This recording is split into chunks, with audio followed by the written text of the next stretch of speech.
It all began in 1966. A legacy built to inspire and nurture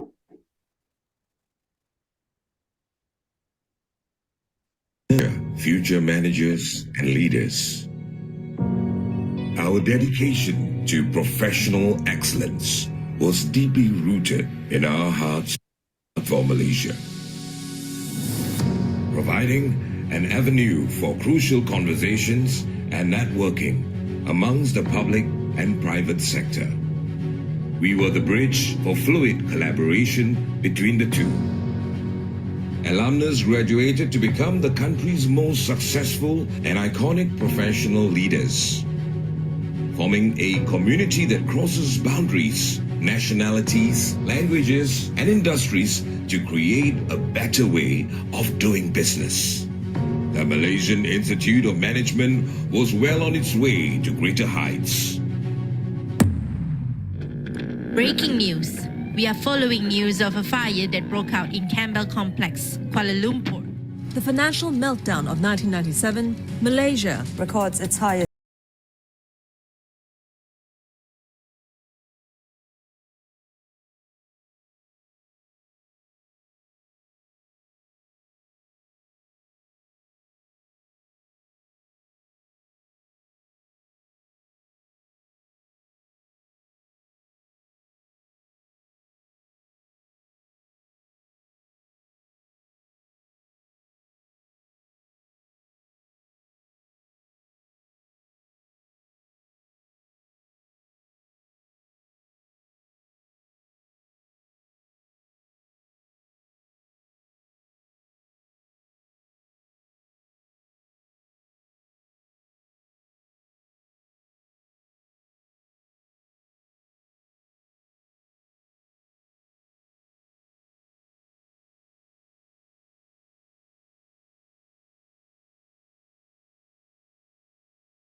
Exploring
Okay, I think we can start now.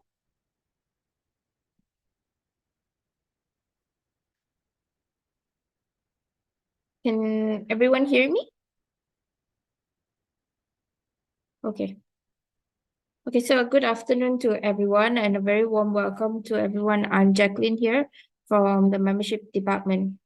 So firstly, I would like to thank everyone for joining us today.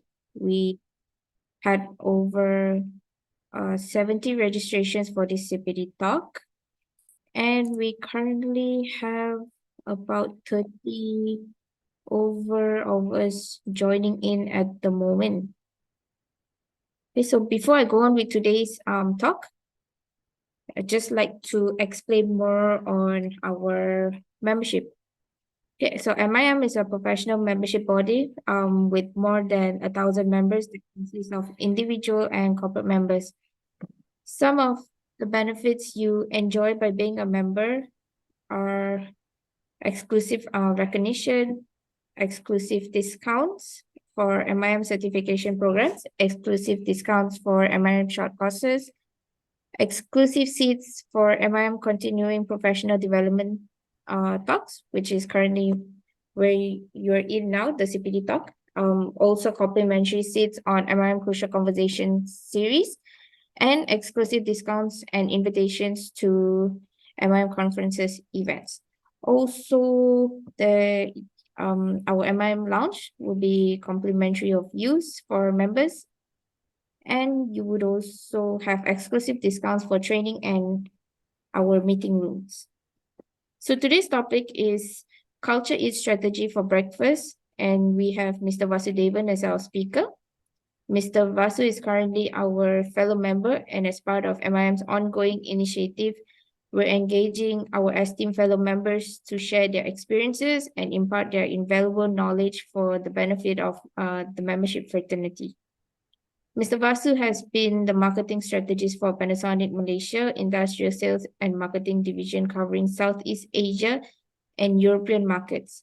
He completed his career in 2014 as the Group General Manager of Sales and Marketing Automotive Division, completing a career that started in 1992 and culminated with him being awarded the Panasonic President's Award, presented in Japan in 2013. Among his other accomplishments and achievements are chairperson of Kaizen at Panasonic, creating a change mindset. Mr. Vasu currently pursues his passion in lecturing and training. He currently lectures at Thai University of Management and Technology, where his area of expertise is in organizational development and change. He is also a certified professional coach and has coached and consulted several key executives and leaders of SME and multinational companies. He is also a trained tennis coach. So without further ado, let me hand it over to Mr. Vasu. Over to you. Right. Thank you very much, Jacqueline. A very warm afternoon, everybody. Can you all hear me clearly?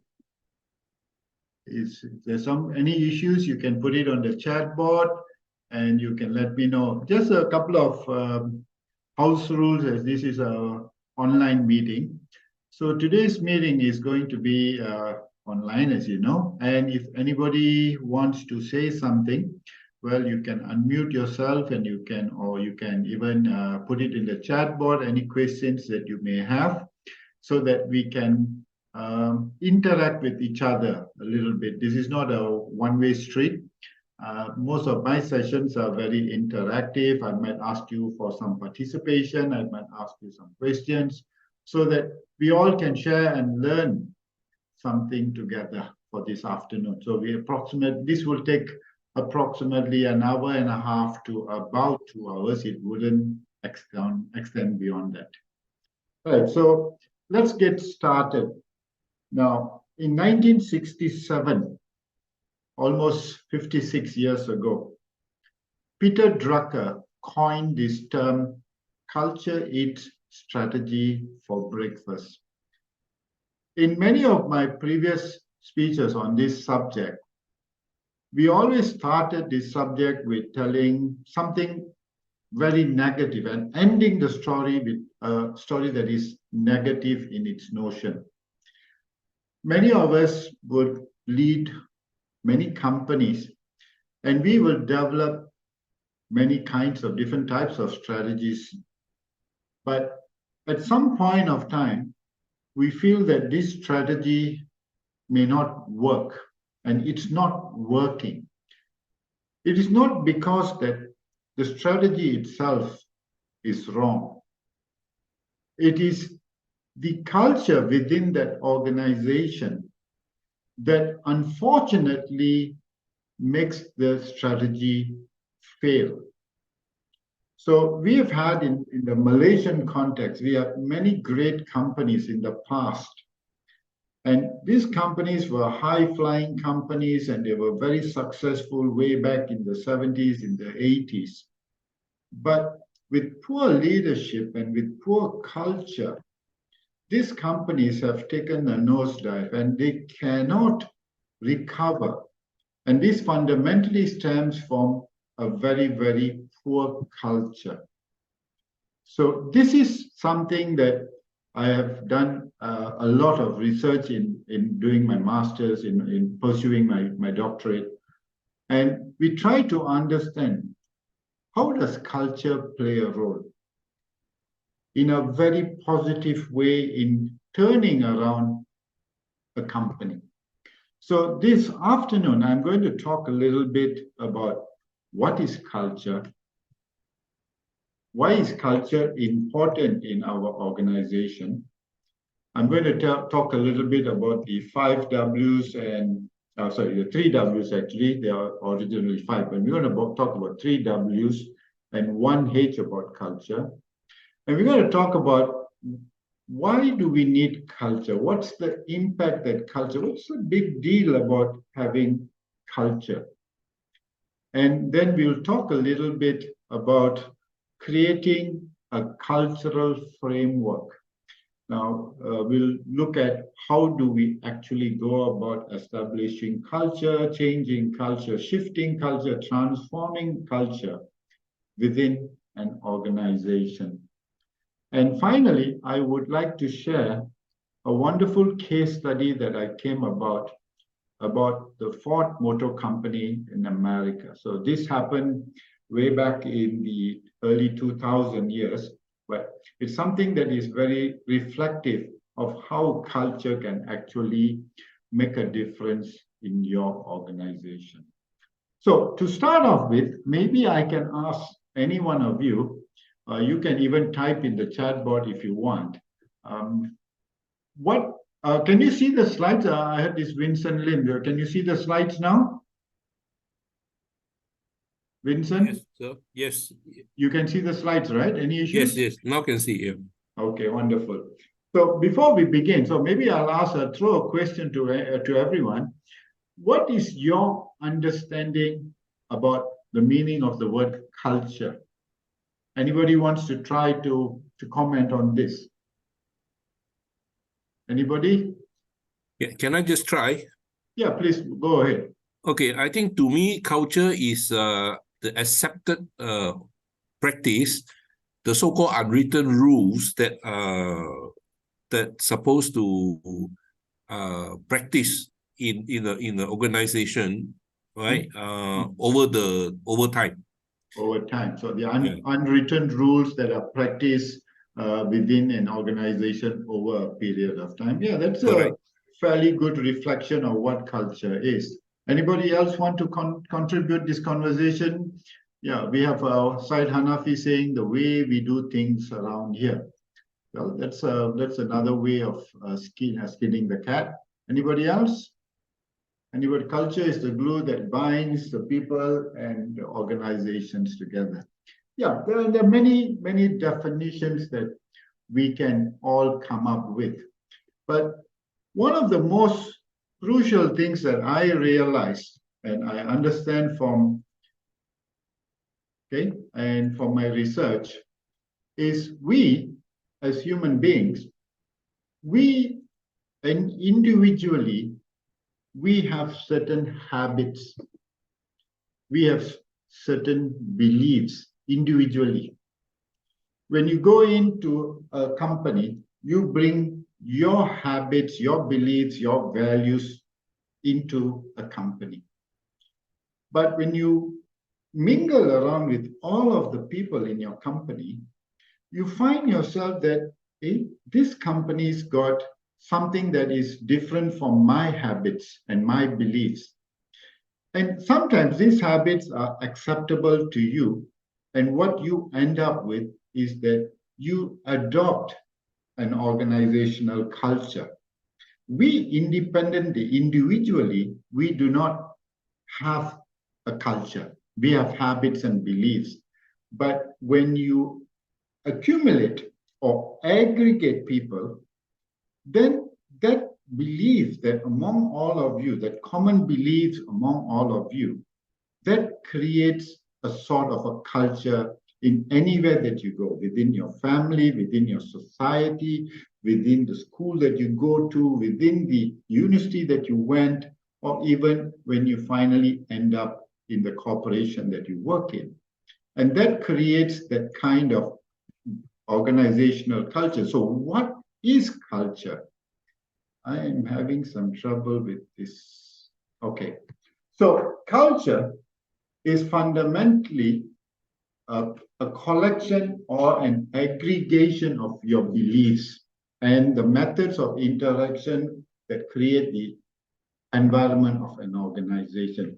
Again, I use the word collection and aggregation. This is a collective term that everyone in the organization carries a same value. They wear a similar badge. They wear a similar color or uniform, or they have certain practices that they carry along with them everywhere they go, as long as they belong to that particular organization. So this can be in many ways. It is the beliefs, the values, the service that you offer, the way that you deal with your customers. These are the collective understanding that you bring from your organization. Another way to look at it, I'm sorry about this, this is not working the way I want it to. It is the expectation and the philosophy and the experiences that the company has have had through the years. And if it's an older company, it may bring certain values from the past, from the founder's family or the leaders within the organization, and how they have originally set up this company. So the philosophy of the company is carried over and continuously managed. If you look at a company like Faber-Castell, Faber-Castell is a stationery company. It is a company that has been run through a family for more than 250 years. And they still manage the same philosophy of the company. So this creates a sort of a corporate culture that they put forward to their customers, to the entire world, about what they believe is their culture. And another point of view that we can share is how the foundational values of the companies have done, as I said, how it encompasses the foundation values of the organization, companies that have been existing for a period of time, how they have grown over a period of time, what values do they have, what do they believe, and what is the value that they tell their employees over a period of time. This, in essence, is what organization culture is, right? So do you have any question? You can stop and ask me any question at any point of time, or you can just write in your, what you call in your chat box if you have any questions. So to sum up further, what we want to talk a little bit about the characteristics of culture. So what are the characteristics of an organizational culture? So there are many different types of organizations out there. There are some organizations that are very people-focused. They value their employees to a great deal. Others want to create a very stable and contented environment.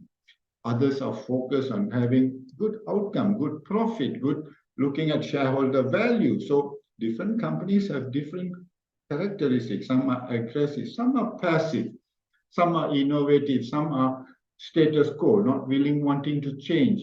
Some are very intense, some are very competitive.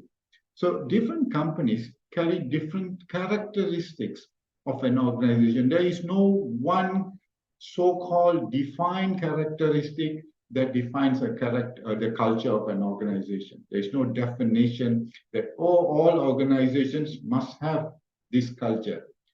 It all depends on the surrounding environment, both the internal and external surrounding, that makes and breaks the organization, especially the people within the organization, the leaders within the organization. They help to define the culture of the organization. Now, so we come to this question. We understand what culture is now, more or less. Okay, we have a question. I wonder, let's see. Can we get the slides after the session? So, Vincent, that's you need to ask MIM on that. I will pass this to them, and you can get it from them. All right. Now, moving on. So, Mr. Lasso, yeah. would you say or agree that most companies' culture are determined by the dominance of the CEO's character? This is a very interesting question. It's a good question, but let me share with you. There are many historical reasons and facts that the leader of the organization sets the tone, but not necessarily sets the cultural proposition in an organization. Because one man, as I said, one individual does not make a culture. It may be his habit, it may be his philosophy, but everyone in the organization need to buy into that philosophy in order for it to become a culture.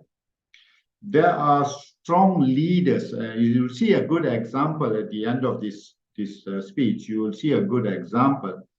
There are good, strong leaders within an organization. I can give you a case in example. About 10 years or 15 years ago, Malaysia Airlines hired a very strong CEO from Ryanair. His name was Christoph Mueller. Now, Mr. Mueller, when he came to Malaysia, he started to turn Malaysia Airlines around. And he found that the company was bleeding, there was blood on the floor, there were people losing their jobs, the business was really bad. And the government had invested a lot of money, hundreds of millions of dollars into a company like Malaysia Airlines. But one day when he was walking around the hangar, and he found that there were some employees who were sleeping during their working hours. And he got extremely furious and he called the bosses and they asked, why are people sleeping? The company is bleeding, we are dying, but our attitudes are not changing, people are sleeping and so on. But when the union said that, well, it's part of our culture to sleep during our working hours.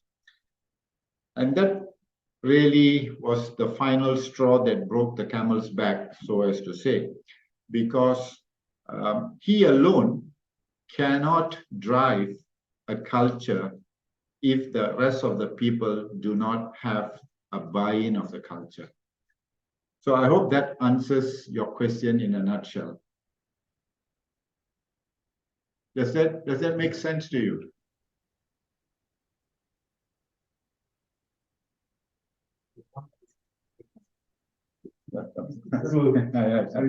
Yeah, we have one live participant, so it's sort of like a semi-hybrid right now, but nevertheless. Yeah, not all companies have good leaders, so some show their dominance and shouting and try to create a fear culture. Well, it will not work. It will not work if you think that kind of culture. People will leave. When there's a fear culture in an organization, people will not be able to accept it. There will be a huge, quick turnaround of people in moving in. This is how it will work. So moving ahead, so I'm going to talk a little bit about why we need organization culture and why is organization culture very important. Now, Engage is a global research company, and they are very much involved in education. And they conducted this survey in America in 2022, I think. And they try to understand from American companies' perspective, why is culture important? So they identified that through culture, what you can find as areas of improvement, one of the greatest areas of improvement, American companies found 72% of companies had greater engagement. Employee engagement was very good. There was clear communication that was taking place between organizations. The other thing was there was a greater recognition of brand identity, especially for those who have global brands, where they have brands like Coca-Cola or Apple and Microsoft and so on.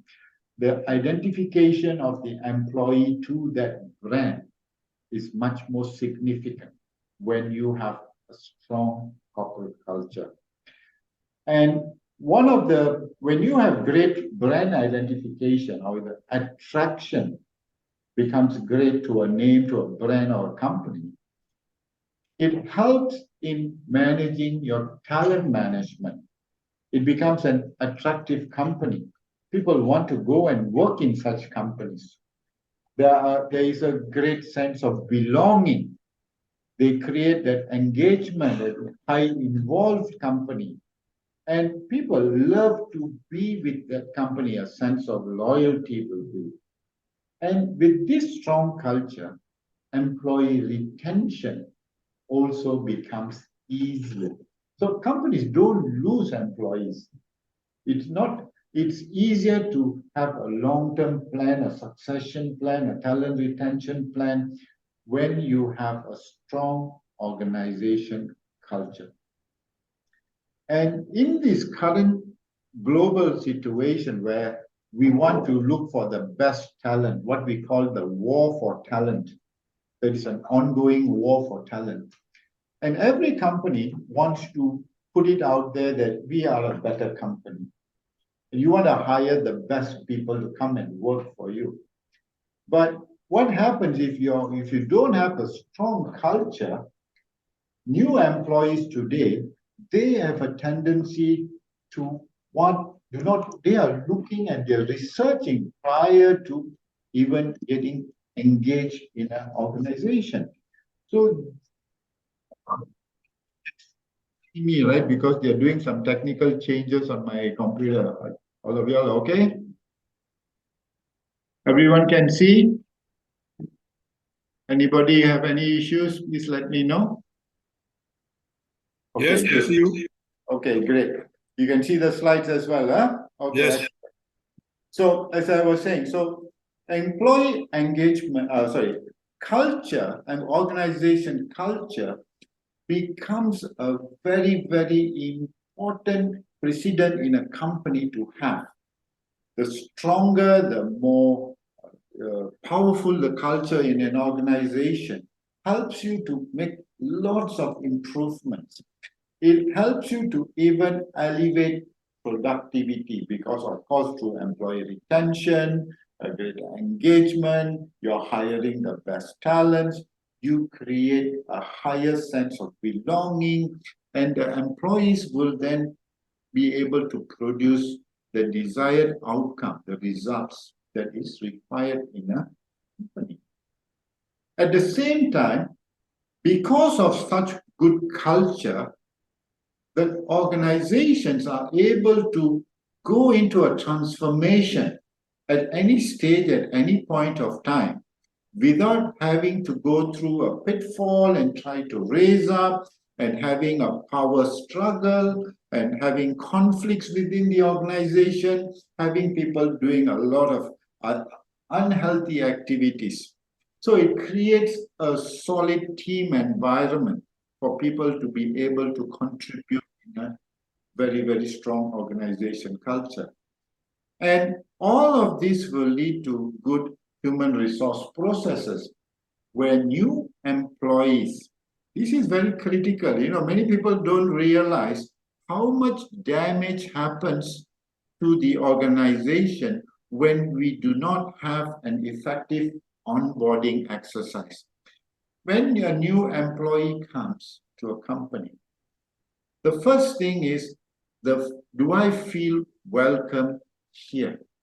It's like inviting somebody to your house and you don't even want to pay respect to that person. And that person will think, hey, I don't need friends like you. I don't need to come to your house and to be disrespected. I may be a very poor man, I may be a young person, but I deserve an amount of respect. And that respect will be reciprocated back to you. So if you give disrespect, you will earn disrespect back again.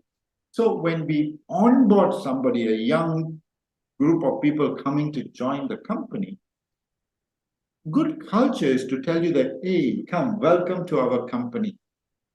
You're going to contribute to this company. We're going to give you all the necessary tools, the knowledge, the training, the experience of being in a good company.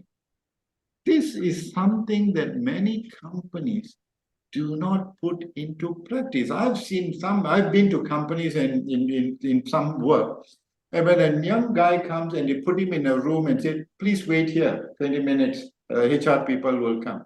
The 20 minutes is gone, becomes 40 minutes, become an hour, you're busy playing Candy Crush and everything on your phone. And 1 hour, 2 hours later, they come and tell you, okay, you go and have a drink, you go and do this, you come back. And you feel, am I in the right company? Is this the culture you want to create? So we need to understand that culture, good, effective onboarding exercise is a culture. It helps you to welcome new talent into your organization in order for them to strongly contribute to the organization. Right, this is a 2022, what do you call this? Survey that was done in America, right? So let's move on. And what are the qualities that we have in a company that has got great organization culture?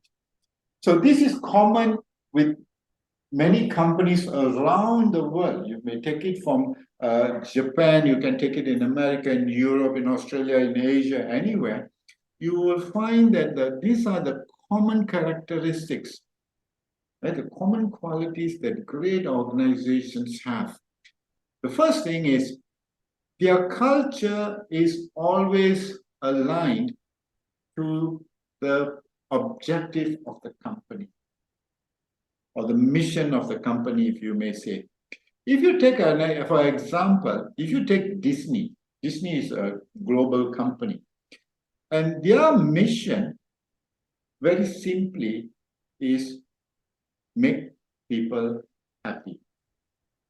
So their employees in the company have the projection of a very happy environment to work in. And Disney goes all extent and create an environment where their employees are truly, truly happy. So how you treat your people and how they respond to your company's mission is very much in alignment. So whatever your company's mission may be, but importantly, you need to create the right kind of corporate structure and culture to enable them to move forward towards that particular goal. In another very good characteristics, I've seen companies that have a sense of appreciation for its greatest resource, their people. We need to say thank you to the contribution. May it be a small contribution, may it be a very powerful, profitable contribution. But every employee in the company is an asset that you need to appreciate. And the more effort to appreciate them, the greater your sense of value, their sense of yeah, this is right, this is good. And they will engage. How do you engage with this? Is not rocket science. Some of you may know this company called Tetra Pak, and they make all these cartons for food packaging, all your milk packaging and so on and so forth. And they have a town hall every month, and for them to celebrate birthdays, to say somebody has done successfully well in a particular project, and they have a lot of opportunity for interaction among the management and the employees. And this gives them a sense of opportunity for us to say thank you to the employees. In that essence, it also creates one of the most challenging word in the world today, trust. How do you trust your company? How do you trust your employees? So this is where the empowerment of people to build that kind of trust between management and employer-employee relationship becomes very, very critical in trust. And another very important thing is through organization culture, we learn that having performance management enables companies to sit and appraise the value of each employee. And this is done in a systematic, honest, and trustworthy way, where at that performance management, you go through your appraisals and you go through a reward system, you go through your recognition system. You need to have clearly defined goals and focus. How do you actually evaluate your employees? This is also another strong quality of a culture. Resilience is built through the power of empowerment and stamina of the employee. How resilient are your people to go through a situation like, for example, COVID-19? For 3 years, organizations have struggled, but certain companies have made it very clear that we will not let people go. This is the kind of resilience that organizations have put value into people, that kind of strong culture that value people. This is something that we need to take. It's a good characteristic of a strong organization culture. Many companies also focus on engagement, either through a small group activity, or some people may have a Kaizen, may have a TQM or Lean or QCC. But very importantly, engagement through its people to develop small teams are very, very important in developing culture. The next point, number 7, is the integrity and transparency, ethical code of conduct, that we have a clear point of view in terms of applicable justice. Justice must be seen to be fair, must be transmitted fairly to everyone. There is no special rule, no matter how good you are. If you are wrong, you are wrong. You cannot make an exemption. Everybody is treated fairly and equally. And it also offers you the psychological safety. This is a word that's becoming very popular these days. Meaning, are you allowed to fail? Are you going to be so afraid to take a risk, and you're so afraid that if I do something and if I fail, what will happen to me? And that fear, is that culture of fear, Vincent, I'm answering you in a different way, but that culture where you are so afraid of failing takes away that, you go back home, oh my God, I've done something wrong and I can't handle this, and the anxiety builds, the stress amount multiplies, and you suddenly have depression. You go through the whole, the whole mental health issue becomes such a very common thing. But organizations that allow you some space where when you fall, you have a soft landing. I'm not saying that everybody can afford to fall and have a soft landing and continuously repeat to fall. That's not the point. But when you have tried to your level best and the organization recognizes you that you have done to your level best, right? It is we can fall. Yes, we must be allowed to fail. There was a book written by a Malaysian, I think his name was Jason Lim or something. Are you ready to fail or something like that many years ago? It was a very popular book in the Malaysian bookstore for many years. So he is questioning, do we have space in our lives to fail? Or are we machines? Are we expected to perform perfectly all the time? This, ladies and gentlemen, is a very, very important question. Do we have that psychological safety in our workplace? This is something that helps companies develop strong culture. These are some of the characteristics that we can use. Now, the next thing is, I'm going to share with you a couple of examples of companies, the three actually, and two are very large companies, and the third one is actually a local company. It's not a local, it's a French, but in Malaysia.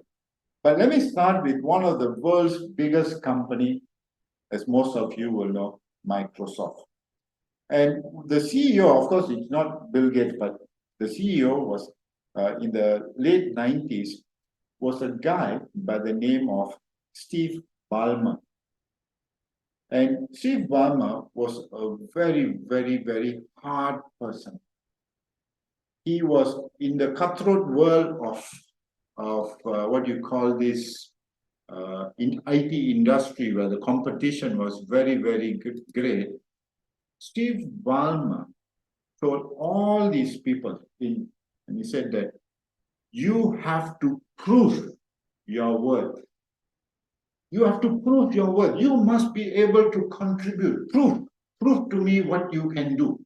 And he gave that challenge to every employee. Prove your worth to me. Prove your worth to me. And people are beginning to feel very choked. You know, like there is a dark cloud pressing me down. And the culture of the organization was so dark. And it was a very cutthroat kind of environment, which didn't help Microsoft at that point of time. Because very simply, it was not a culture that was welcome. Everybody is backbiting everybody and they're trying to take every little business. They're doing a lot of things that didn't help Microsoft build a good business culture, not a good corporate culture. Then there came a time when Ballmer left and it was replaced by a guy by the name of Satya Nadella. I think he's still the CEO at this point of time. And he said that this culture is not right. It's absolutely not. It's not the value of Microsoft. And he decided to change the way of, instead of saying that, you don't have to prove yourself. What you need to do is you need to improve yourself. You know, it was a simple play of words from what Ballmer said of prove yourself, prove yourself.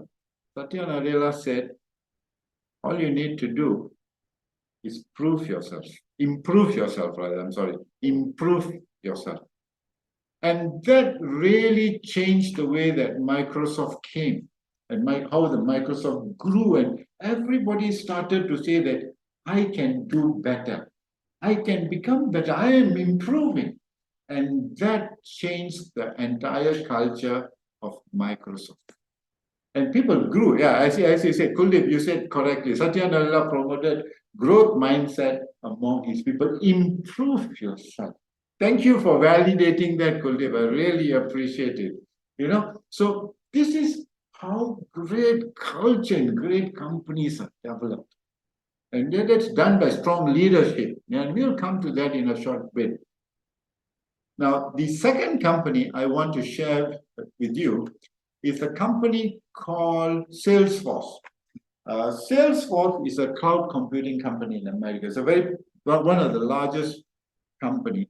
And the founders of Salesforce, they had a concept of philanthropy. That means they had this concept that their culture was always contributing back to society, because without society, we are nothing.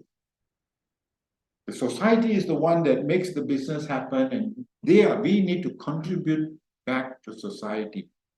So what Salesforce did, whenever they hired a group of new people, the first 1 week was not to be in the office.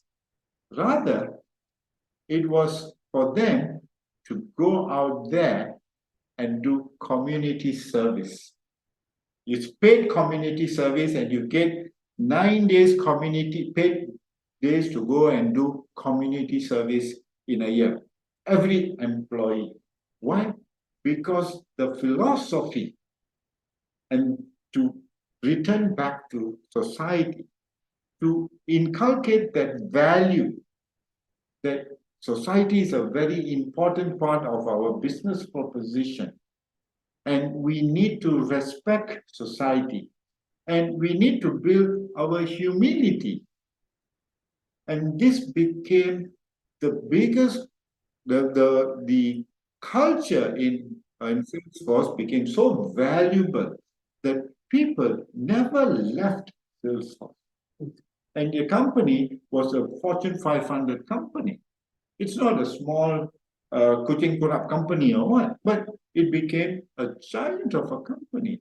But the value that they created, the belief, the value, and all of the culture that they brought, anyone that works in Salesforce has the same culture. The philosophy of philanthropy, giving back, humility, humble, whatever. And this became the way of their organization.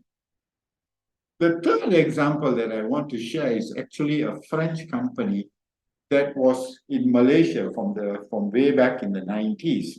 It was a company that was originally called Applied Chemicals. Now, Applied Chemicals, over the years, developed a very poor organization culture. It had cliques of people and very poor ethical practices. It had a lot of historical baggage that they couldn't change. But when Orapi in France bought over Applied, and they had appointed a new person to come in to become the general manager of Orapi Malaysia. And when she came in, the culture was so negative, the discrimination, the gender bias, the unethical practices, it was like a cancer. But this general manager, she said that if I am going to change this company and I'm going to turn around this company, I've got to start with defining the culture. So whatever she did, she said, everybody who wants to still work here, you can work here. You have a job. But I'll give you a new uniform with the Orapi brand. Every day, every morning, we have a stand-up meeting with all the employees. The managers will have a stand-up meeting talking about the vision, mission, and the purpose of this company, the culture of this company. They painted the facade, the front wall of the company with the company color. They wanted to reinforce all those values, all of those beliefs that whatever the head office in France wants Orapi in Malaysia to be, this general manager slowly but surely turned around the mindset of this company. And today, after almost 15 years, it is one of the biggest success stories of Orapi globally in terms of developing a turnaround in culture. And of course, leading to a growth in business. So I will also finally finish this story later on when we talk about the case study. So I'll share with you a case study at the end in order to reinforce what we are trying to speak about. Now, the next point that I want to share is all said and done. So how do we do this? This is a very, very critical question. So how do we want to go and create culture? I've said so much, almost for 50 minutes I've been talking. So yeah, so we know that we need culture, but question now is how? Now, one of the most important thing in organization when it comes to your vision, mission, your goals, your all of this, is many companies unfortunately do not communicate enough. They do not share their vision, their direction, where they are going, their aligning of the goals, and what is it that they want to achieve. And there is no connection between the leadership and to all the employees about where are we going? Why are we here? What do we do for you? What can we do for you? Is there a shared vision? Is there a shared goal that we can recognize? 3-4 years ago, I was involved with a project with one of the largest Chinese restaurants in Malaysia. And they were going through a very, very difficult time because the competition from other Chinese restaurants, big players, right? And there was a big competition. And they were beginning to struggle as more and more employees left. More and more employees left to join the competitor. And these are hard to replace skill sets. Chefs, as kitchen assistants and so on, very hard to replace them. It takes years to develop. So we suggested, why don't you take an opportunity to communicate? Call all your managers, your chefs, your restaurant managers, listen to their problems, listen to their issues. Then you tell them what you wish to achieve. And actually, they conducted a town hall. 120 over chefs and restaurant managers of these there are 40 over branches in Malaysia came together, helped to understand, created a common direction and alignment in order for them to move forward. Weeks after that meeting, there were a huge reduction in the attrition of people. So much less than until today, after 4 years, they have managed to salvage and turn around this company.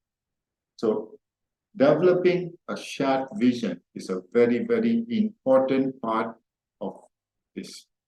The next thing is a learning organization.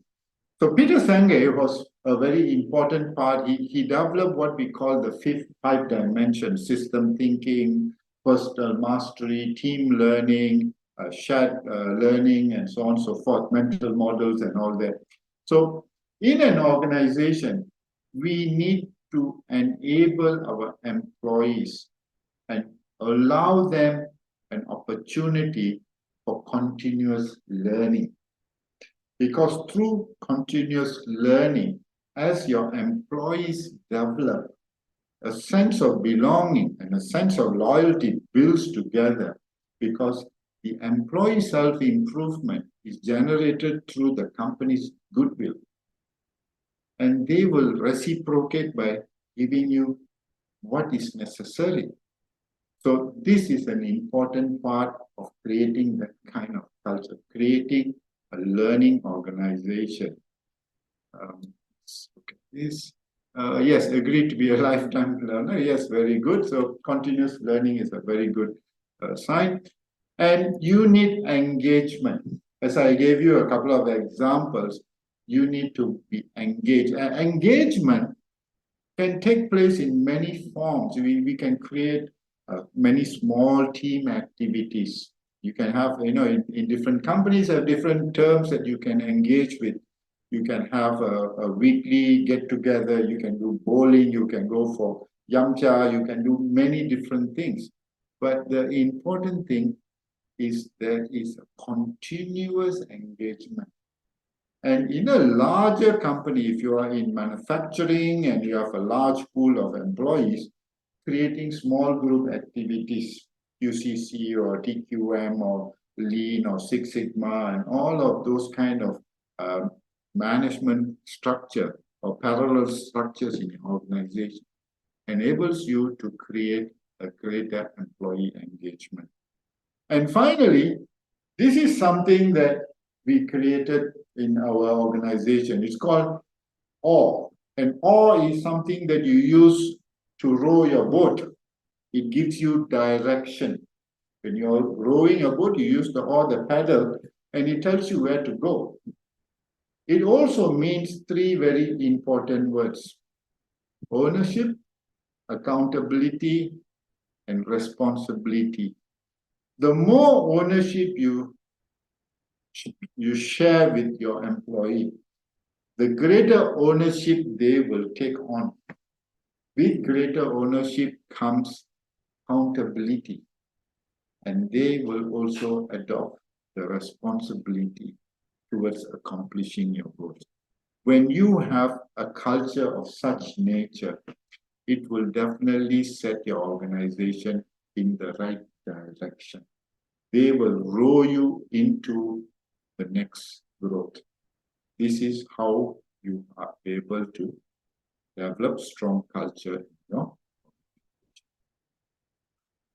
These are some of high-performing organization steps that you can probably do. These are very easy to, I won't say easy, they are very practical. They're very practical tools that you can go and engage in your organization.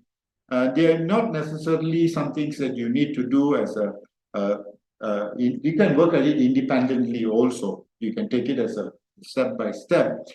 But you need to take some of these steps to create a strong organization culture in your organization. The first step that we recognize is, have you said you have done a good job to your employees? Whether or not they have actually done it collectively, right? You must be able to give them the due recognition. So we must, the sub says, excel in giving them recognition. Give them something. It may be a small thing, but a star employee gets a badge, gets something in return. It's a recognition of his contribution. And when there is this kind of recognition, and that creates that kind of friendly competition, every employee is going to strive to take one step further for you. They will go out of the way to make things happen, that the engagement is great. You must allow people to speak. A culture that helps you to communicate, not only top down. Many companies have this very unfortunate culture that the boss knows everything. No, the boss does not know everything. We will look at that statement in a very short while. The boss doesn't know everything. And your leaders must also promote. Every leader in the organization must promote their cultural values. They must become the advocates for culture. They live by your company's values and become the glue. Somebody said about the glue that, yes, I will share with you. The glue, culture is the glue that binds the people and the organization together. So Kuldeep, I'm using your words, forging the connection between your team members.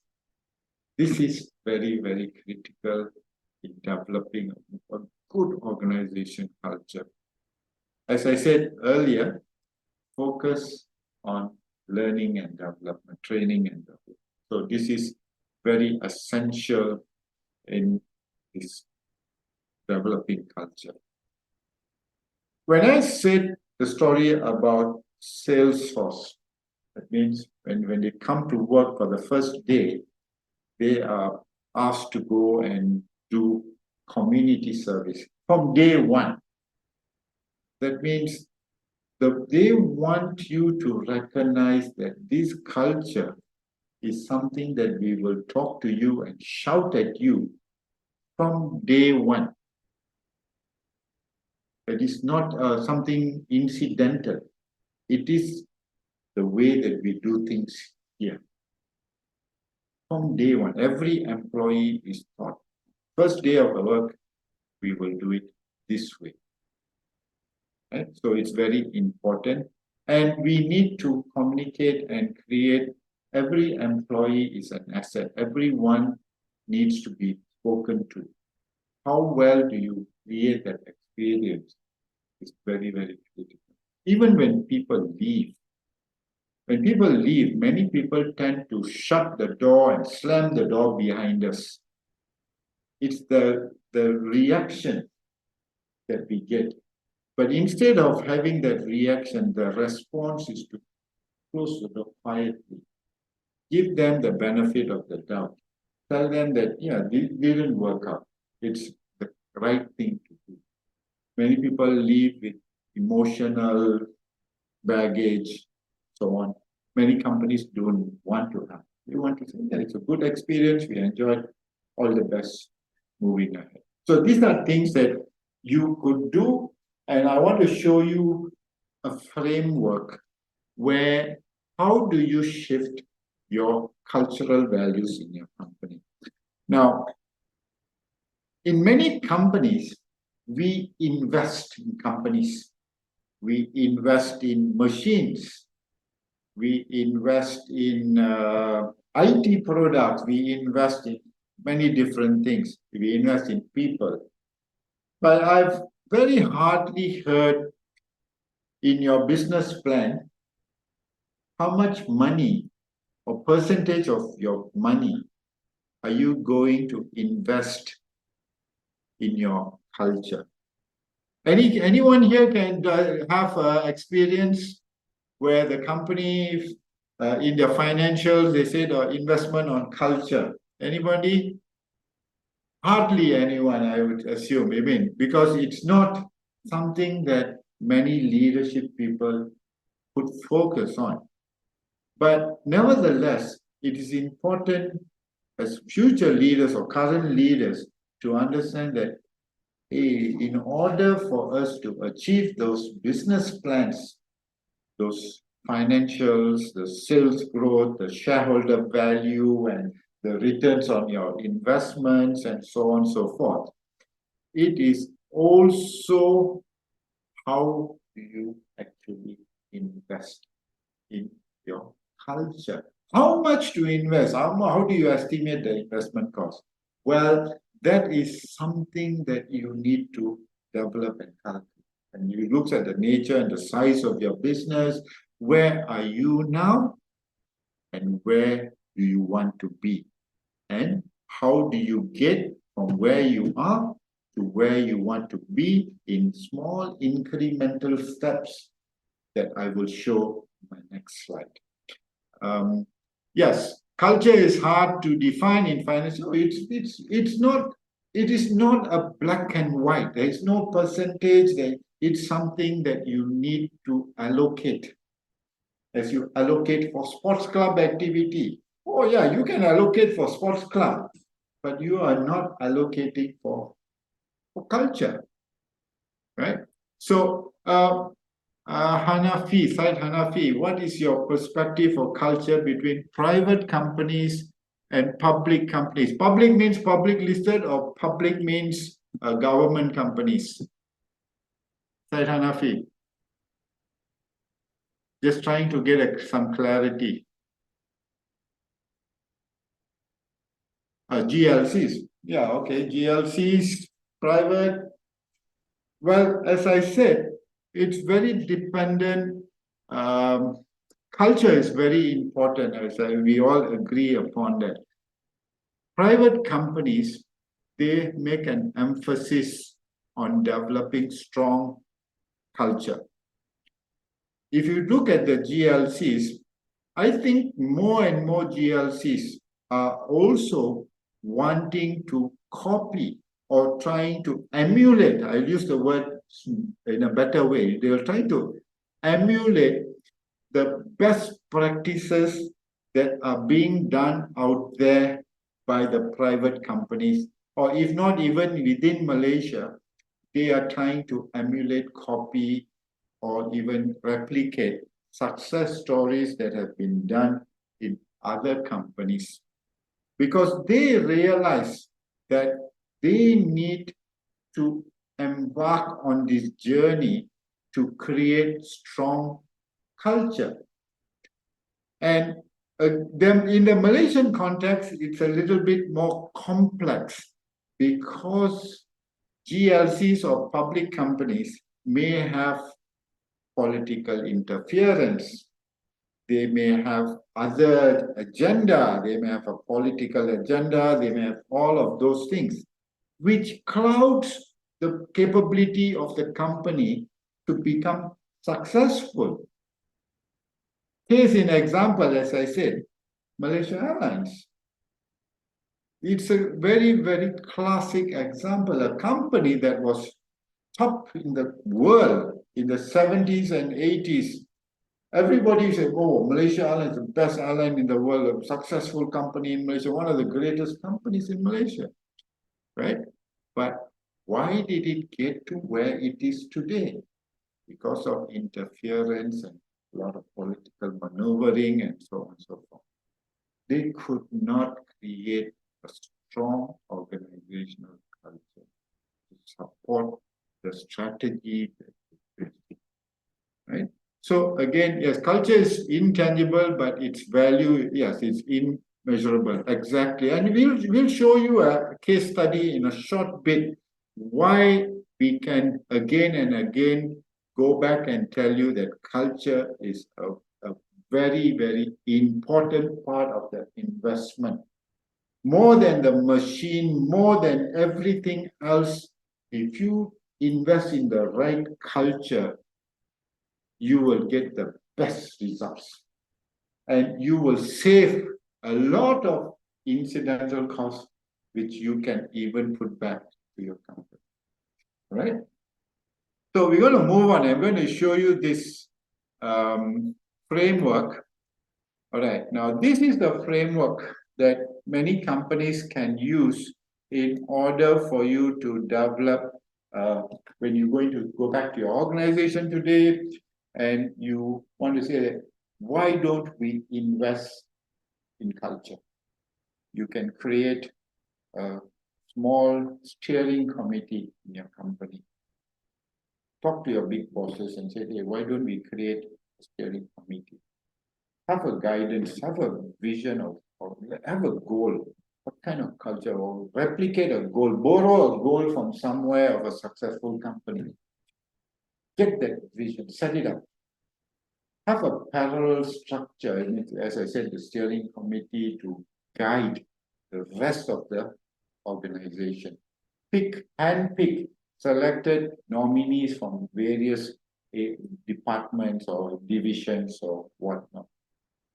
Gather with them, have a clear goal, purposeful meeting about refining or transforming our culture. What we do, this is the goal, this is the people that we did, what are the action plans that we need. We have a clear, defined timeline. Timeliness is next to godliness. I always say that to everyone.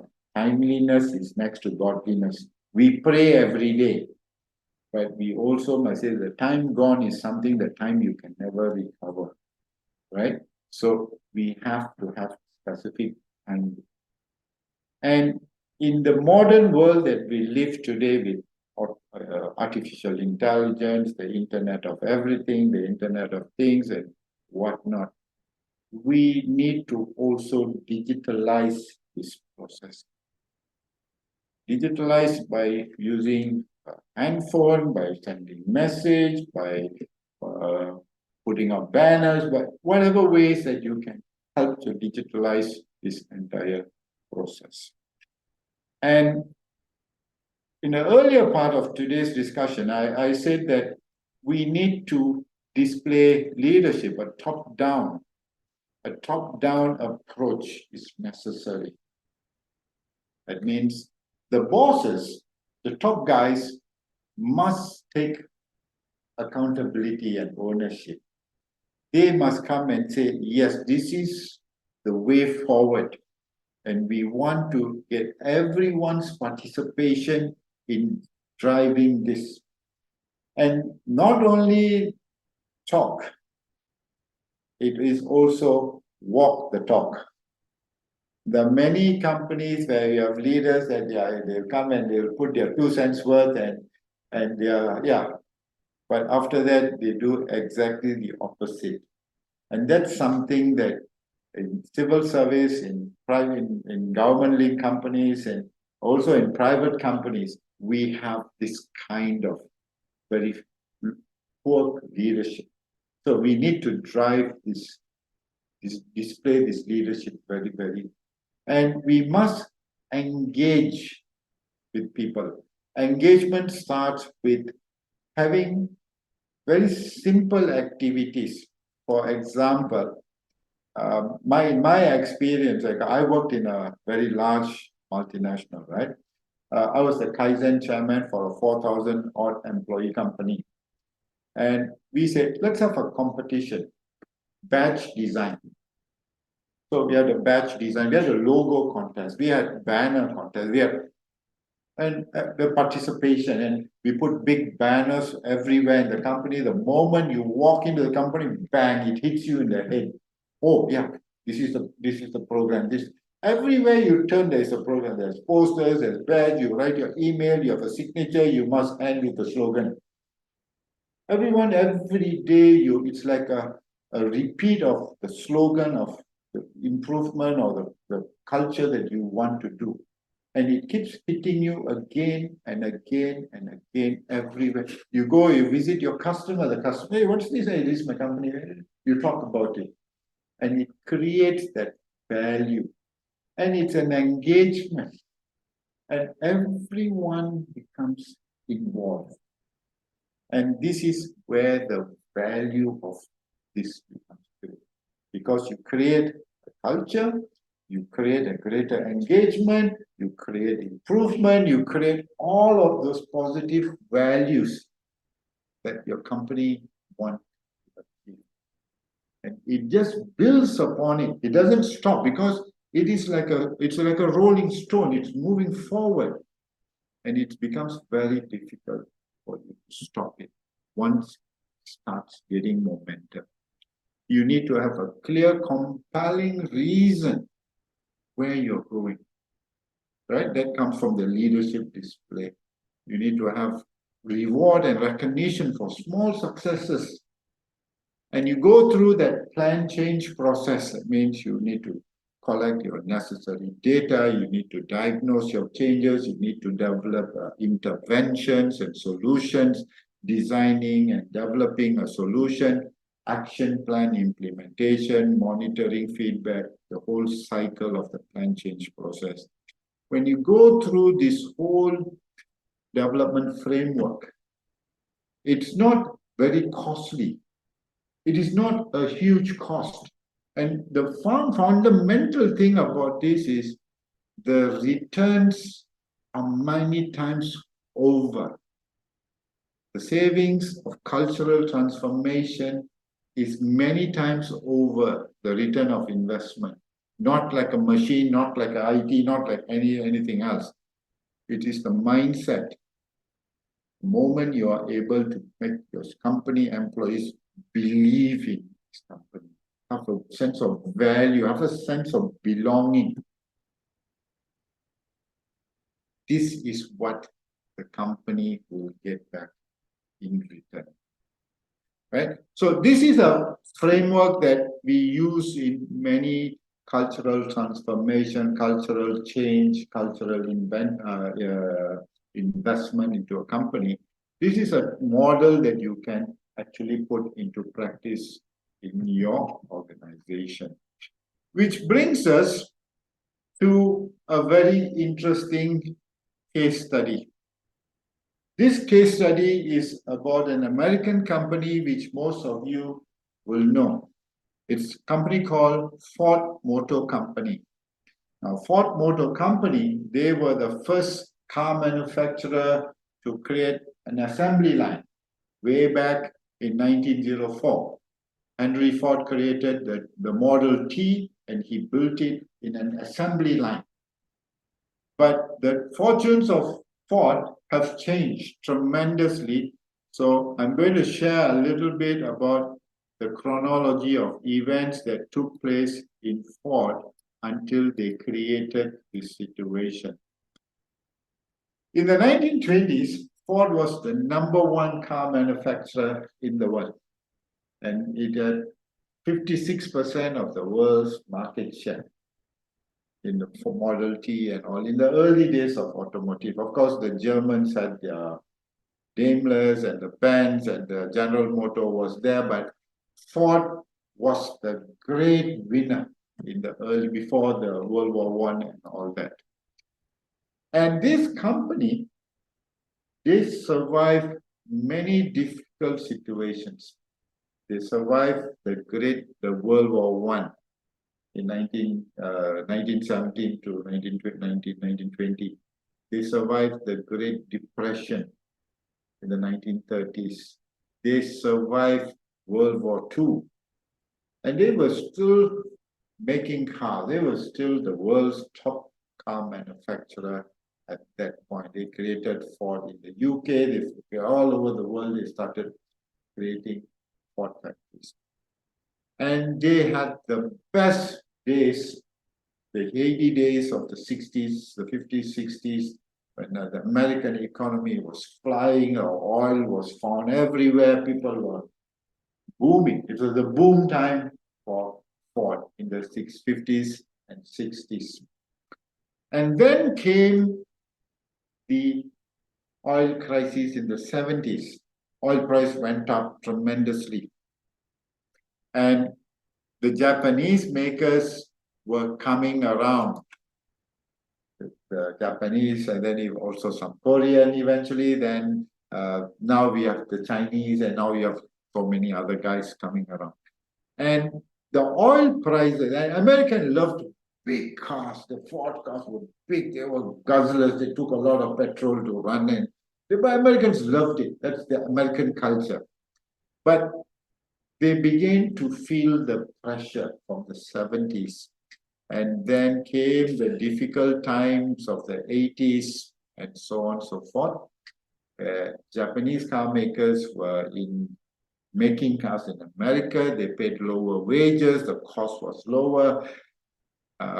Ford had union demanded to make more cars. The union said, you must make 80% of your capacity. Whether you had sales or not, you produced. Whether you had overstock of the car, you still produced. The cars were parked in the desert, swallowed by sand. If you go to the Nevada desert today, if you dig deep enough, you might find a car. That is how bad it was for Ford Motor Company. And they were in big trouble. Very, very, very, very big trouble. The share value dropped more than half in 2008. There were losses of US 17 billion loss. The bonds became known as, the word was coined after this, the word junk bonds was formed after the Ford incident. So what can we do? That was the questions in the family of the Ford family, still. So the owner at that point of time, of course, before that, it was, everybody in Malaysia liked to use the word Little Napoleon. There were Little Napoleons in Ford Motor Company as well. They had their own conglomerate to protect themselves, poor qualities, preferred suppliers, under table, very unethical, no innovation, nothing happened in 2000. That was American car maker because of their overconfidence in the early 2000s. So what happened next is amazing. This guy looks like a typical American guy. He was hired from Boeing. His name is Alan Mulally. And he was hired by Bill Ford to take and turn around Ford. And Ford had 100,000 employees in America and Canada and all of those things. So the American government had an eye on this. But how is he going to change all of this? He came from Boeing. And on his first meeting, he told everybody this: you have to be completely honest and accept reality and decide a further course of action. So what Alan Mulally said is, I am the CEO of Ford, but I know very little, or I know nothing about making and selling cars. So I definitely know a lot less than you guys, about making and selling, but it's okay. We are going to act on reality. Then we'll come back and make the best cars. I know nothing about building cars, but he said that it is okay to admit your weakness. This is coming from the CEO of Ford Motor Company at a time when they needed somebody to turn around the company. So if you are watching a movie, you think this guy is going to be the hero, or is he going to be the zero? It sounds like he's going to be a zero. But what he did by transforming the culture of Ford Motor Company is now a case study in Harvard and everywhere else. And his business principles are so renowned that many other companies are now adopting that cultural transformation from Alan Mulally. Right? So this concept of knowing yourself, Kuldeep, is very, very critical. So what did he do? He created a transformation at Ford, a business process leading to a cultural shift. So he would sit in many meetings, because he is the CEO and he had to sit in many meetings. And frankly, he didn't know what was going on. So he decided to change the way things run at a meeting. He called these meetings business planning review meetings. And in each meeting, they will identify the top 5 priorities that needs attention immediately. That's all. Everybody came with, you tell me your 5 problems. That's it. I don't know anything. I have no idea what this problem is about, where it's coming from, how to solve it. I don't know. So can you imagine his position? How are people going to respect you? But these meetings became very, very critical. It became the reality. Okay? You tell me the facts. You tell me the problem. You admit where the problem is. You tell me the truth. Don't tell me half lies, whether it's a problem or not a problem. Tell me the truth. Make the culture of telling the truth. And I may not know about making cars, but I know a lie and the truth. And immediately, everyone started to open their books, talk the truth, say the truth, admit the facts. And by admitting these facts, he created this culture of transparency and honesty within Ford Motor Company at the highest echelon throughout the organization. And when you tell your directors to your general managers, to the managers, to your line leaders, to right to your operator, the concept of telling the truth, because Malholly said from the beginning, he said the truth. The truth was, I don't know anything about making a building, selling. He spoke the truth. And that truth became the transformational shift to which then they started to independently organize attention review meetings or special attention review meetings, where problem-solving activities, team building, everything started to take place very, very independently. This was the beginning of the cultural shift. And this was further supported by a few concepts that Malholly said, what we call as the vulnerability-based test. We are all human beings. We are very, very vulnerable. But when a leader shows your human side, admitting their weakness, admitting their mistakes, sharing their concerns and fear, and being open about feedback and the ideas from their team. I may not be the best car maker. You are a great engineer. You may be a great production manager. You may be a good... We work together. I am admitting I don't know, but that doesn't mean I'm not a great leader. But tell me honestly, where is it going? So he created this, and again, we saw this concept of psychological safety.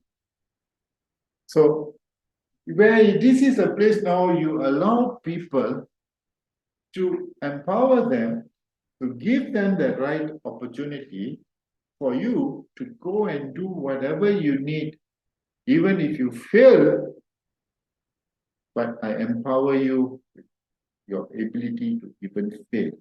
But remember, failure cannot be a constant. You got to remember you can fail, but let's work together and rising up again and not repeating the same mistakes. So he created this culture and engaging people to raise questions, to ask, to find a better solution. And soon this culture became the norm. Everybody was given that right, that empowerment. Yeah, it's okay, but we can get up and ask and do again, try again and again. And this became the way of conducting their work everywhere in all of Ford Motor Company. What it created, in many companies I've seen, even with me, I mean, I've been in top management. Every meeting, sometimes we want to say that I want to have the final say. I want to be the one that makes a decision. It doesn't matter what ideas you have, but listen to me. Listen. It sounds very familiar. Maybe some of you may have had. I had my fair share of the CEO getting his 2 cents worth. Maybe he knows or he doesn't know, right? But Tim Malholly said that, no, he just kept quiet. He had the guts to say, I don't know. I'm depending on you. And I'm asking you to help. Not many people have the humility to do that, not at that level. But by doing so, he embraced the true culture of leadership, true culture of honesty, of all of this. So by doing so, he finally managed to, what did he do? Before I tell you what he did or what he achieved, we started this story this afternoon with Peter Drucker, Culture Aid Strategy, 1967. And what Peter Drucker said about Tim Mulholland was, for me, it's why I love this subject so much. Why? He said, our mission in our life is to make a positive difference. It is not to prove how smart we are, how clever we are, and most certainly not to prove how right we are. For me, when over the years, Peter Drucker has become a very important part of my thinking and life. And I always say that this is something that resonates very closely with leadership. Many leaders think that they are always right. Employees, they don't know. I am right, I'm the boss. That kind of culture, big boss culture, I'm the big cow now. No, it doesn't work. What we want is to do the right thing. No matter who, you may be smarter and somebody else might be smarter, but what he said of Tim Mulholland later was, the job was to turn the company around to make a difference in the life of the people that worked in Portmore. And that's exactly what Tim Mulholland did. And the way that he solves a problem, conducting meetings differently, a new way of interacting with team members, creating a culture of honesty, transparency, accountability. If I go back to my OAR story, ownership, accountability, respect. It's a similar concept that Mulholland created for the company.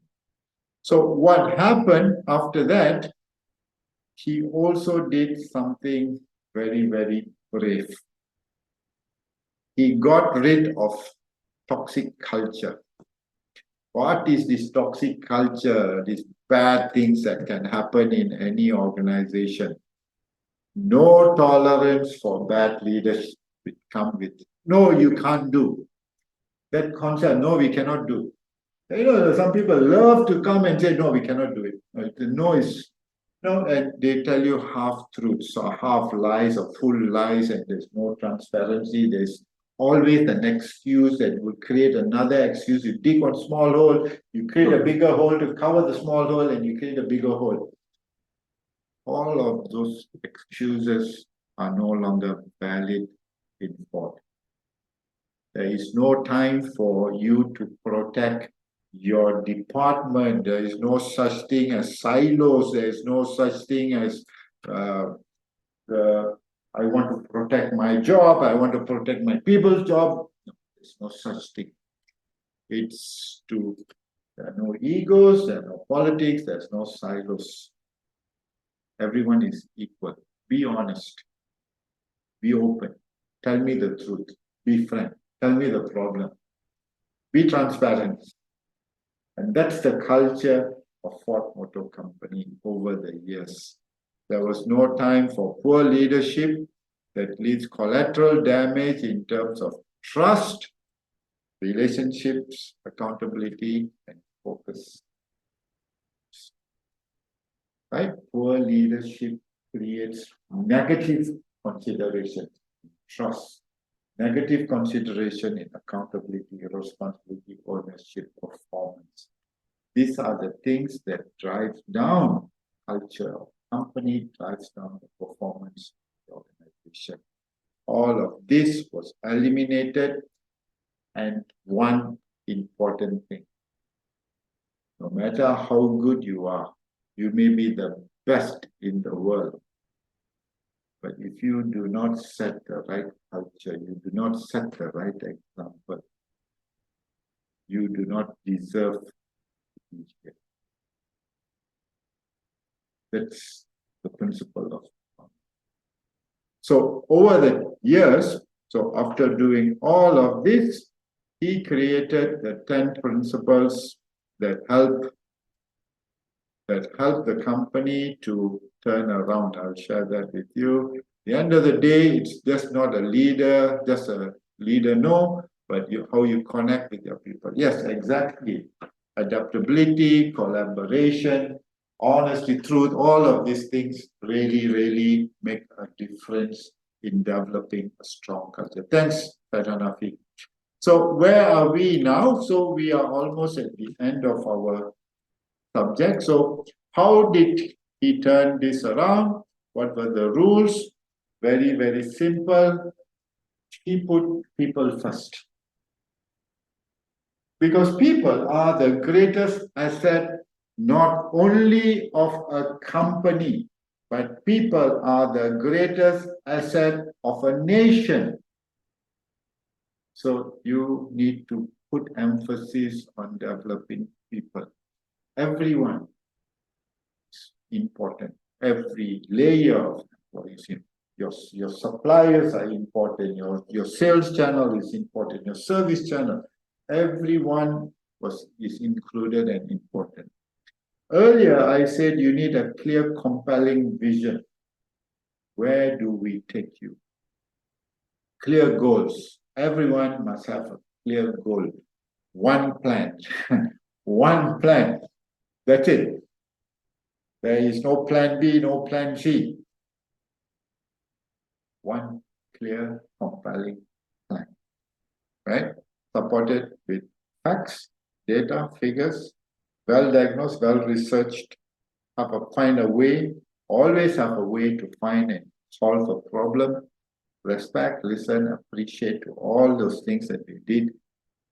Have emotional quotient, EQ, we talk about it, develop good social characters, develop respect, right? Resilience, ability to withstand pressure, and so on and so forth.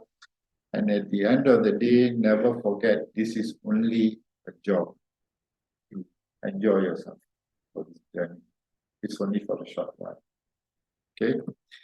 And this, ladies and gentlemen, at the end of the day, I've said so much about it, but the important thing is there truth in what I said? At the end of the day, the proof is in the eating. The proof of the pudding is in the eating. You can make all the cake looks great, but whether it's good or not is only when you eat. So we have to test it for ourselves. And true enough, in 2010, the net income of Ford shot up by 6.6 billion. Ford delivered 16 quarters of 4 years of consecutive profit, became profitable again. And the approval for Alan Mulholland was 97%, even though it is a union, it grew by 97%. And that's his ability of leadership to orchestrate a transformation of organizational, cultural transformation. And that is why, ladies and gentlemen, as we started this afternoon, as I said, culture eats strategy for breakfast. Many a times I've said this story when telling that the company failed because it had poor culture. It's a common story for everyone to say. But today I want to tell you a story that culture caused the strategy to work. Ford Motor Company is a classic example of how culture actually worked in making a strategy.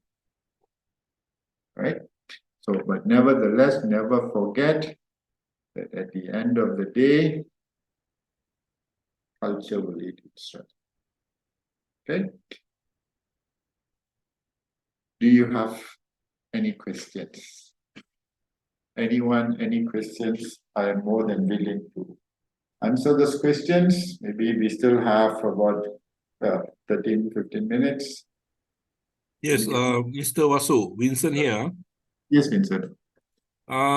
This kind of success story seems very inspiring. But Yes, sir. I'm wondering during this era, this last 5 years, I don't get to hear this kind of successful leadership stories anymore. Why? Is there a reason? I may have to beg to differ, Vincent. Okay. I may have to beg to differ. I may not have the statistics, but COVID-19 actually allowed a lot of companies to rethink their cultural propositions again, And I argued with many bosses and I argued in many platforms. I made many bosses unhappy. I made many business owners unhappy. You know why? In your good times, you made profit from your people. For Yep. 20 years, 30 years, you made profit, you bought your bungalow, you bought your nice Mercedes Benz, you did everything. But for 3 years, because your company could not make money, and you are now letting your employees go. That is poor culture. Unfortunately, for some companies. But then there were so many other companies that they broke the bank, they sold their house, they gave up their cars, they took everything, they reduced everyone's salary, but they never let anyone go. That, my friend, is a very, very good, fantastic case study for us to all recognize culture of the company. So we may not know the names of these people, we may not know the name of the company, but there are many people who are very thankful to those heroes. May I suggest that your next talk is based on this story It's in the Malaysian it's a context? huge research, man. It's a huge research. Sorry? I don't have the data. It's difficult. Many people don't tell you all these private matters. You can go and get research of how many companies actually shut down, how many companies let go, how many people, the attrition and all of those things. But not many companies are going to tell you, what was the conclusion. I mean, how they saved the company and they saved the employees and saved the employees' house, purchased their houses, their cars, their children's education. This story is very compelling, and that is where the culture of the organization really matters. And this is something that we need to put together. Okay. There is an evaluation sheet that Jacqueline just put on your chat board. I would appreciate if you were to take this evaluation. And any other questions? Anybody else? Anything you would like to share with me or maybe have a conversation in the future? I like your idea, Vincent, but it's something that is takes a lot of research and costs a lot of money to do. Anything else, anyone? Hello. Can Yes, you hear me? Rohit. Yeah. Thank you for your excellent presentation Thank on you. organization culture. So Thank I you. got one question. Nowadays, we are quite, we hear a lot of things about inclusive culture. So as a leader, how do we create this inclusive culture in our organizations? I think that is my question. Well, as I said, the investment in culture is very critical.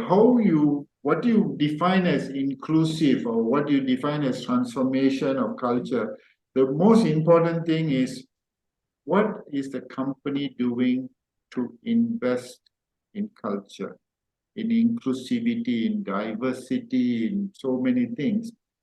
What is the company actually doing? Are they investing, as I told earlier, they're investing in machines, methods, and all the others. What are they doing to invest in culture? Are they giving education? Are they creating engagement? So we need to go and look at those areas of creating that culture and get people to develop whether it's inclusive, whichever form of culture, companies need to think about some form of investing culture. What is their priority? What is the focus point? You said, okay, our company is very customer centric. So we need to focus and take action to make everyone speak the same language. If the company is saying, okay, our culture is quality, then we need to focus on developing quality. And you got to invest in people to know that this is what the company is all about. And the brand will speak for itself, the company's name will speak for itself, as long as you keep investing people and money into developing culture. I hope you understand. There is no one right formula that I can give you. Oh, yes, this is the answer to creating a transformation of culture. I don't have that answer. Every company is different. But the mechanism is similar, but application will differ case by case. Okay. Anything else, anyone? I can take another one or two questions. Anybody? No? No more questions? Yes, Mr. Wasu. Yes, sir. I was just thinking, all this success seem to have come from the Western sort of companies. Would Alan Mulali's method be able to apply and be successful in a Malaysian context? Okay. Because I think here, the moment he try all this, there will be a lot of people out to sabo him already. No, I disagree. I will completely disagree with you. Okay. Yeah, it is not easy, but you need to understand the local context of people. The way that you approach people are very different. The Western culture and the Eastern culture, we have our own way. We are a little bit more soft. Our approach is very, very slow and very there's a lot of hand holding. Okay. There's a lot of holding the shoulder and communicating. It's not sending out a memo. It's very different. Same intention, different method. We are very more pliable. We cannot take a very head-on crushing. We need to be a bit more engaging. We need to handle the conflicts in a more soft manner. We cannot go crashing head-on. We need compromises. But the end result is still very, very positive. This is my advice to many people who come and, hey, Wasu, you talk so simple, so easy, you think so easy to do, man? Not easy to do. Nobody said it was. If it was easy to do, my 5-year-old grandson can do. It's not easy to do. It's challenging. But are you willing to take ownership of what you want? This is a very, very, very clear example. Yeah, Asian in general focus on harmony, yes, orientation, result. The harmony is true, and I think it also eventually come back to bottom line. We cannot forget there is a bottom line. So it's a question of how do we focus both harmony and bottom line together rather than just bottom line. Many Western companies are very clear. They just want to get rid of people, cut people, chop. Every time you hear good time, people hire. Bad time, get rid of people. American company. Japanese company, I can tell you, I work in Panasonic for 25 years. For the DNA of the founding father, Konosuke Matsushita, never wavered for years, for decades, it never changed. Only in the recent times of survival, yeah, but this culture is still very much the same. So Japanese company is different, but the concept of going about cultural transformation, similar. I hope it's helpful. I hope you have enjoyed your 2 hours. I hope it's been useful and practical. And I think that's the end of this evening session. So thank you. That's all, folks. Thank you very, very much. I hope to see you in another session, some other place, some other time. If you want to get in touch with me, you can get in touch with me through MIM. I'm very sure they will share all the necessary. Until then, terima kasih, Daun Keladi. Thank you. Have a good day. Have a good weekend as well. See you when I see you. Yes, see you when we see you. Good luck and take care. All the best. Okay. Bye-bye. Thank you very much, Mr. Vasu, for the insightful session. So for those present today, please click on the link provided in the chat box for your evaluation of today's session. We look forward to your valuable feedback. Join us for our next CPD talk on 20th of October with Dr. TS, Dr. Haji Amiruddin, the CEO of Cybersecurity Malaysia, where he will be speaking on the human factor of cyber risk in cybersecurity. You may find the link in the chat box to register for the talk. So CPD Talks are exclusively free for MIM members. For those of you here who have not joined us as a member, join us as a member today to continue to enjoy attending our future talks and other membership benefits. Thank you and have a great weekend, everyone. Thank you.